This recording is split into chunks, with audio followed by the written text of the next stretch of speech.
Hey everyone, welcome to part 5 of my Green Lantern collection. This is the last long box of raw books I have, and then we're moving on to the graded books, so let's just get right into it. Gantlet's Tale, just a random one-shot. Green Lantern 1,000,000. I'm not really sure what the purpose of these were. They did that for like every major DC title, the 1,000,000s. These are just the annuals from the 90s series with Kyle Rayner.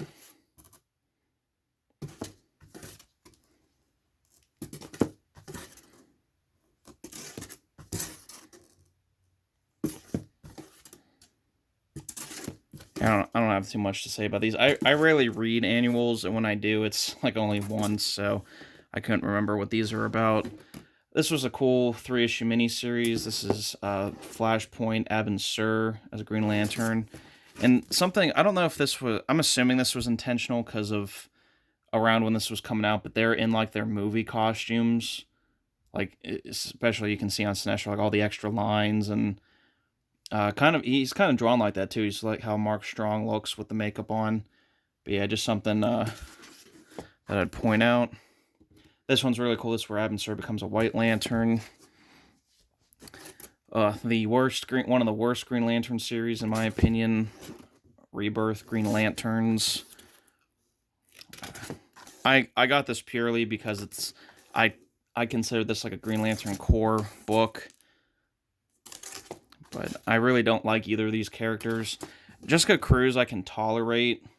I mean, she's a little unique. Like, she has mad anxiety and has trouble, like, leaving her house sometimes. So, like, really odd choice to be a Green Lantern. But this I did think was cool. The Phantom Lantern ring. I liked and that's a cool cover. I'll admit it. This guy, is it Frank Lemansky, I think?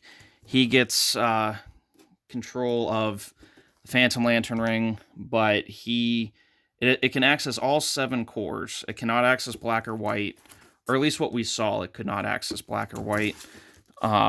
Which, I mean, I guess if it did, that'd be a little OP. But something was wrong with it. Like, it could harness.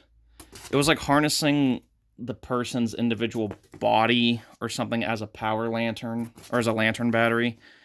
It was just a really neat story. They never really did anything with it after this, which is disappointing. Or at least not that I know of. Honestly, I don't remember a ton of these stories other than like the first 2 arcs. Just again, because I wasn't a big fan of this series. Return of the First Lantern, the First Ring, like, I don't know, like, these were all stories we had seen before. You know what I mean? Like, we already had a First Lantern story. We already saw the creation of the rings. We already saw Chrono going rogue. Like, I don't know. I just felt like this was retreading literally the same territory. This guy, he was in the Green Lantern Corps books a lot. Bodaga or something.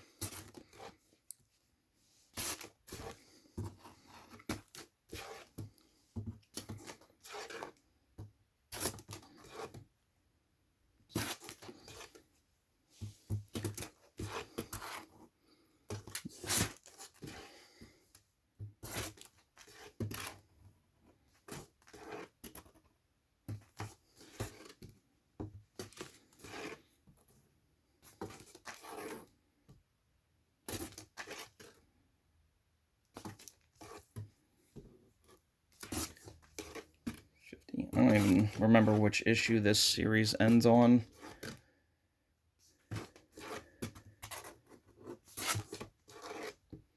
Cyborg Superman starts taking over, I think, the Manhunters or something again. There you go. Okay, then this I thought was a really cool series, Green Lantern New Guardians. This is where these are still in the old bags and board. Man, I really need to get Mylars on these books. This was the set I bought it in, so that sticker's still on there. This is the series where Kyle he trains to become a White Lantern, and all the rings get sent to him in the first issue, but they overload it because he overloads the rings or something because he can't use all of them all at once. So he goes around and mastering each core one by one until he becomes White Lantern. That's another reason I think Kyle's a really great character. He's the only one to ever do that.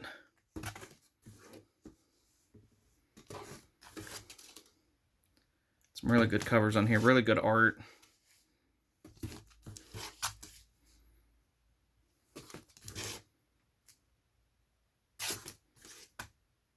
Rise of the Third Army. That's a really cool cover. Oh, yeah, and I remember, too, like, I don't know if it started yet, but, like, Kyle started, he started a relationship with Carol Ferris, who is widely known to be Hal Jordan's girlfriend, and it was just weird. And Hal was just like, oh, well, you should be with Kyle. He's a good guy. He makes you happy. I was like, what? No, like, call me crazy. I don't know what it is in, like, literature and in movies and shows where it's always like, oh, the good friend or the best friend who always loved her all along, like, ends up getting with the girl and everyone's just fine with it. I don't know what it is. My buddies and I, it's if you even like someone and are attempting to talk to them, it's hands off. You don't go after them, even if like they are trying to talk to them for a couple days or a week or whatever, and it fails, and then she messages you. No, it's a whole heck of a no. So I don't know. It's you don't date your friends' exes. You don't date family members related to them. Like you don't do any of that. I don't know. That's how I always grew up.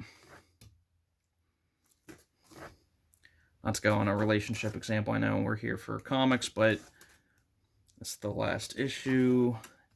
Annual 1, Annual 2, and the Future's End. The Red Lanterns. I really wish they would do another Red Lantern series. I really liked this. This is my favorite core. And, I mean, red is my favorite color, so I'm a little biased. But I don't know. I think the Red Lanterns are pretty unique. Rancor. This is like not the first human, but like the second human, because Guy Gardner was technically the first human Red Lantern. So this is the second one. I really do like his costume. Again, I think it suffers from the MCU problem. We got lines here, then random lines here, and then it goes up here, then we got a red line here, and it's like, okay, just make it a standard Red Lantern costume with, I don't know what to really call them, but I call them the Batman spikes, the arm blades. It's got those, and then kind of like a Nightwing-esque mask, and then the hair is on fire. It's not a bad design. I do like it, but I think it's just a little too busy. But your face is Guy Gardner. Really cool. And see, this is I forget what story I was talking about. I think it might have been when I was doing the Jeff John books. This is where, like, Rancor, as a human, he can make constructs, but the other Red Lanterns can't. And then Rancor gets injured in some battle and he's bleeding. And Dexstar, who is the cat Red Lantern, it's kind of cut off, but he's right there. The cat Red Lantern, like, licks up his blood. And then Dexstar can make constructs. And Atroz is like, okay, well, then I guess we're killing Rancor, spilling his blood into the, like, lake of blood they have on their planet, and everyone's going to swim in it and learn how to make constructs. And I was like, what? Atrocitus, you learned how to make constructs in the pre-New 52. There was a whole story about it. Like, I don't understand. This is where I thought the series started off really good, then kind of got boring. And then when Guy Gardner became a Red Lantern again, he was doing it to, like, infiltrate them as a favor to Hal. But Hal said, like, well, I just need you to find some information. He goes, I have Saint Walker on standby because a Blue Lantern cures a Red Lantern. He goes, I'll get you out as soon as you want out. So Guy Gardner finds out that the Red Lanterns are, like, super, they're, they're in shambles. They're not planning any attack. They couldn't even stand up to the Green Lanterns if they wanted. And Guy's like, all right, deal's a deal, I want out. And Hal's like, well, we have a problem. The blue light, the central power battery for the Blue Lanterns was extinguished. All the Blue Lanterns are no more. He goes, I can't pull you out. And Guy, obviously feeling betrayed, is like, no, you told me when I wanted out, I was out. Hal's like, I'm sorry, there's nothing I can do for you. So Guy Gardner takes over Sector 2, or I think he leaves Sector 2814, but he takes over Earth. And he's like, Earth is mine. Green Lanterns have no more jurisdiction.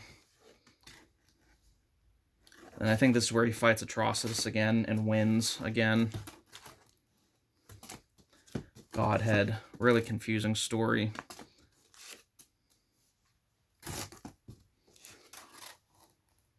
See, there, Guy Gardner's making a red construct.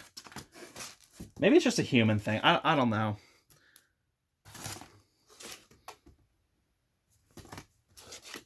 Annual where he fights Atrocitus, I think, for the last time. Future's End. Alright, everybody, that's the last long box I have of Raw books.